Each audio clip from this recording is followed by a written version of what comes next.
हम लोग देखते हैं भगवान के चरण और मन लगा रहता है हमारा अपने चरणों में। ये दोगला भाव क्यों? इस दोगले भाव से किसी को क्या मिला है? कुछ नहीं। अब देखिए, एक आदमी पूजा करने गया, तो पूजा करने वो मंदिर में गया, चप्पल उतार दिए थे बाहर उसने। अब भगवान की पूजा तो कर रहा है, ध्यान भगवान के चरणों में लगाना चाह रहा है, लेकिन दिमाग में बार बार आ रहा है कि चप्पल कोई उठा के न ले जाए, उठा के न ले जाए कोई चप्पल। तो उसने पूजा करना स्टार्ट किया, तुम्हें माता चे पिता तुम्हें। फिर बाहर को ध्यान आ गया उसका, दिमाग तो उसका बाहर ही था। तुम्हें बंधु से सखा तुम्हें। फिर बाहर ध्यान करा, फिर बाहर का ध्यान आ गया, फिर बोला तुम्हें विद्या च द्रवम तुम्हें शर्मम मम देव देवा। तो इस तरह से वो पूजा कर रहा था, ध्यान था उसका बाहर, लगाना चाह रहा था भगवान के चरणों में, किंतु चप्पल कोई उठा कर न ले जाए, इसके चलते उसका दिमाग था पूरा बाहर। भगवान के चरणों को देख रहा है वो आदमी, किंतु याद कर रहा है अपने चरण पादुका की। तो इस तरह से ध्यान हो रहा है। अब देखिए, एक आदमी गया मंदिर, बाहर निकला भगवान के दर्शन करके। तो मंदिर सब जानते हैं कि मंदिर में जाते हैं तो चप्पल उतारने पड़ते हैं बाहर। तो चप्पल उतार के बाहर वो अंदर मंदिर गया, और फिर मंदिर से बाहर निकला तो देखा तो चप्पल गायब। उसको बहुत क्रोध आया, क्रोध में एकदम लाल हो गया उसका चेहरा।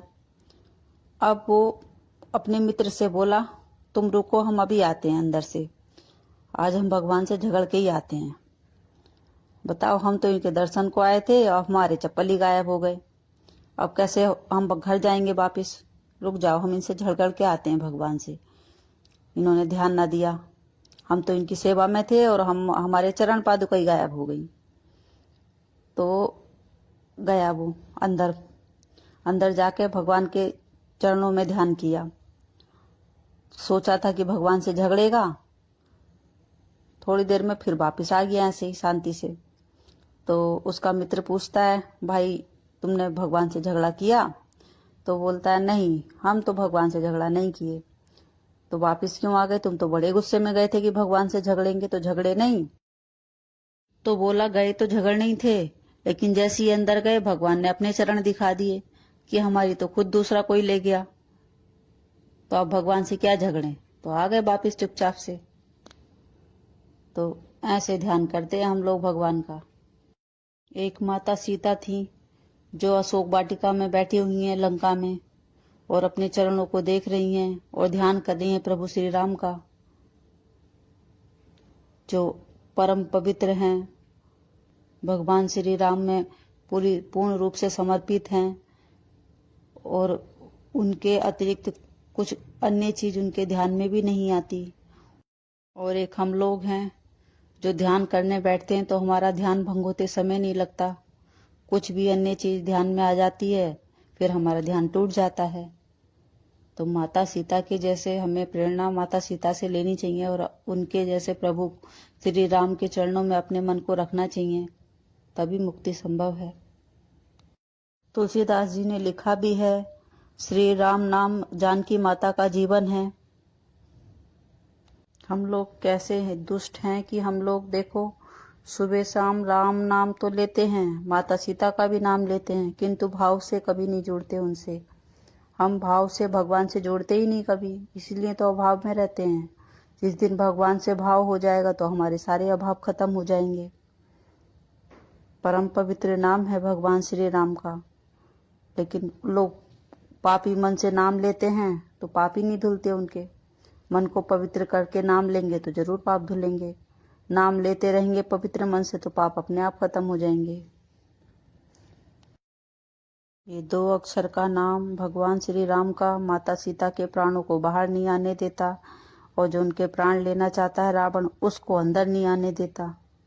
तो ये माता जानकी का पहरेदार है, राम नाम लंका में, परम पवित्र नाम भगवान श्री राम का। जन्म में राम है, हमारे कर्म में राम है, हमारे जीते जी राम है, हमारे मरने के बाद भी राम ही राम है। मरता है इंसान तो भी बोलते हैं राम नाम सत्य है, जीते जी राम नाम सत्य मान के चलता है। लेकिन मानता है, मान के भी नहीं मानता।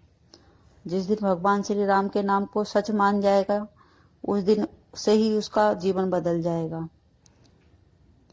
कितनी विडंबना की बात है कि भारत की पुण्य भूमि पे हमने जन्म लिया। हम बचपन से ही श्री राम के नाम के सहारे बड़े हुए, राम के नाम से ही आगे बढ़े, जीवन में फले फूले। लेकिन कितने दुख की बात है, कुछ लोग बोलते हैं कि राम कभी पैदा ही नहीं हुए। तो जो लोग ऐसा बोलते हैं, ऐसे लोगों को नगण्य जानो। तो राम को नहीं समझते कि राम कभी पैदा नहीं हुए, ऐसे इंसानों को तुम मत समझो कि वो पैदा भी हुआ है।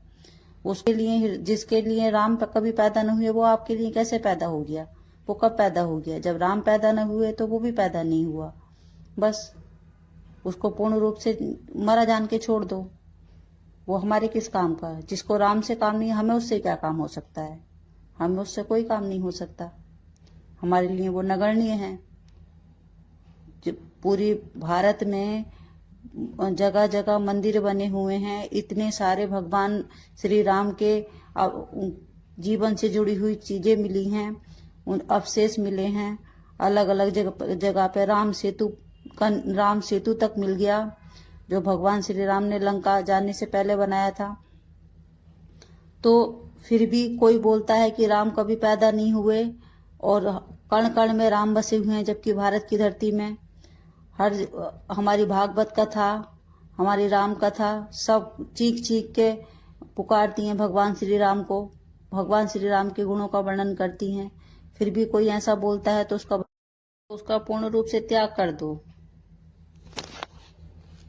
बाबा तुलसीदास जी ने रामचरितमानस में स्पष्ट रूप से लिखा है कि हरिहर निंदा सुने जो काना, होए पाप गो घात समाना। अर्थात जो भगवान श्री राम की, भगवान शिव की निंदा अपने कानों से सुनता है और सुन के चुप रह जाता है, तो उसको गो हत्या के जैसा महापाप लगता है। जय श्री राम, जय श्री राम, जय जय श्री राम।